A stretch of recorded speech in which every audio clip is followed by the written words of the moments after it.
샬롬. 오늘의 양식입니다. 오늘의 양식은 갈라디아서 3장 3절. 너희가 이같이 어리석으냐? 성령으로 시작하였다가 이제는 육체로 마치겠느냐? 아멘. 이 말씀을 가지고 성령으로 시작하였다가 라는 주제로 생각해 봅니다. 첫째, 성령으로 시작하였다가. 성령으로 시작하였다는 말은 성령 안에서 시작하였다는 말입니다. 둘째, 육체로 마치겠느냐? 이제는 지금, 이제, 현재, 현 순간입니다. 이 육체는 육신, 혈육을 가진 인간으로서 이 세상의 생활, 육신은 죄를 의도하는 기관으로서 육신이 있는 곳에는 죄가 있습니다. 즉, 육신대로 살면 죄 가운데 산다는 것입니다. 마치겠느냐? 끝내다, 마치다, 완성하다, 성취하다, 이행하다, 실행하다, 완료하다는 말입니다. 성령으로 시작했다가 육체로 마친 사람에 대해서 생각합니다. 첫째, 데마입니다. 이 데마는 디모데후서 4장 10절, 데마는 이 세상, 즉 지금 현재의 시간을 사랑하여 나를 버리고 데살로니가로 갔고, 그리스에게는 갈라디아로, 디도는 달마디아로 갔고 라고 말하고 있습니다. 데마, 이 데마는 바울의 마지막으로 감옥에 갇혔을 때에 바울을 버렸습니다. 그러나 데마가 데살로니가로 갔다는 것은 그곳이 데마의 고향이었는지, 그가 계속 떠나버리는지, 아니면 신실한 복음 전도가 되었는지는 알 수가 없습니다.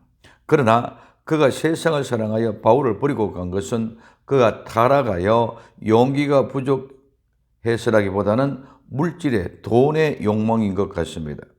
데마가 바울을 만나기 전엔 특별한 결점이 없는 호감을 주는 그런 아름다운 청년으로 바울의 인격에 강한 영향력을 아래서 데마는 자석에 일시적으로 자력을 띠는 연약한 연철 조각과 같이 바울에게 이끌림을 받아서 바울의 제자 되어 희생의 열정으로 도취되었고, 데마는 바울과 함께 살고 바울과 함께 죽기를 원했으며 순교한 성자들 가운데 보좌와 후광을 얻기를 원했을 것입니다. 데마가 당시 잘 알려진 세상의 위대한 주님을 위하여 죄수가 된 바울과 에바브로와 함께 올라갔을 때에 데마는 달라진 것입니다.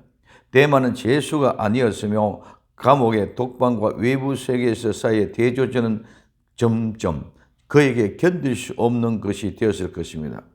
데마는 가이사의 거대한 홀과 부자들의 호화 저택들과 음악과 타락한 사랑과 익살과 포도주를 즐기는 현란한 세상을 보았고, 이처럼 방탕한 세상을 데마는 매료시켰습니다. 그는 그 매력에 무릎을 꿇고 말았을 것입니다. 그의 친구들이 참혹하게 지내고 있는 감옥은 음악이 거치지 않고 향기를 내뿜는 눈부신 로마의 회관과 비교할 때는 참혹하고 불쾌한 것으로 여겨졌을 것입니다. 바울은 그의 편지에서 가장 상심한 마음을 표현한 글, 데마는 이 세상을 사랑하여 나를 버렸노라. 희생의 열정에 몸을 내던졌다가 세상의 소용돌이 치는 물결 속에 빠져버린 데마는 동요 치는 충동은 성도도 세상에서 미혹되면 예수님을 배반하고 떠날 수밖에 없다는 사실을 명심하고 또 명심해야 할 것입니다. 이미 많은 사람들이 세상을 사랑하여 데마처럼 예수님을 배반하고 떠난 사람들이 너무 많은 것 같습니다.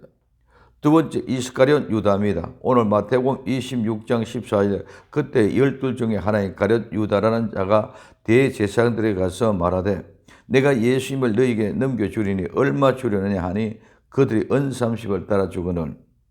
오늘 누가복음 22장 3절에서 5절에 12 중에 하나인 가룟이라는 부르는 유다에게 사탄에 들어가니, 이에 유다가 대제사장들과 군관들에 가서 예수님을 넘겨줄 방책을 의논하며 저희가 기뻐하며 돈을 주기로 언약하는지라. 오늘 이스카리옷, 이는 가룟, 이 가룟은 이스카리온인데 예수님을 배반한 유다의 별명입니다. 어떤 사람은 가룟 사람이라고 해석하고 어떤 사람은 이 시카리오스, 배반자, 자객, 비적과 관계되는 것이라고 해석합니다. 유다, 이 유다는 예수님의 사도 중에 한 사람으로서 예수님을 판자입니다. 데마나 가룟 유다뿐만 아니라 누구든지 세상에 미혹되면 모두 넘어갑니다. 세상에 미혹되는 것은 사탄이 들어간 것입니다. 이브에게 뱀이 미혹한 것 같이 사탄이 미혹하는 것입니다. 뱀이 사탄입니다. 요한계시록 12장 9절에 큰 용이 내어 쫓기니 옛 뱀 곧 마귀라고도 하고 사탄이라고 하는 온 천하를 꿰는 자라. 땅에도 내어 쫓기니 그의 사자들도 저와 함께 내어 쫓기니라. 마지막 종말에는 큰 용의 역사가 온 천하를 꿰입니다. 이 꿰인다는 말은 길을 잃게 하고 미혹하게 하고 빗나가게 하고 방황하게 하는 자입니다. 이 큰 용이 나타납니다. 성도는 정말 마지막 때에 성령으로 시작했다가 육체로 마치는 어리석은 자가 되지 않기 위해서 늘 깨어 있어야 합니다. 어리석은 자 되지 말고 믿음으로 깨어 있는 오직 예수님 말하더러 깨어 있는 복된 성도 되기를 예수님의 이름으로 부탁을 드립니다. 기도합니다. 사랑하는 주님, 어리석어 성령으로 시작하였다가 육체로 마치는 어리석은 자 되지 말게 하옵소서. 다시 오실 예수님의 이름으로 기도되옵나이다. 아멘.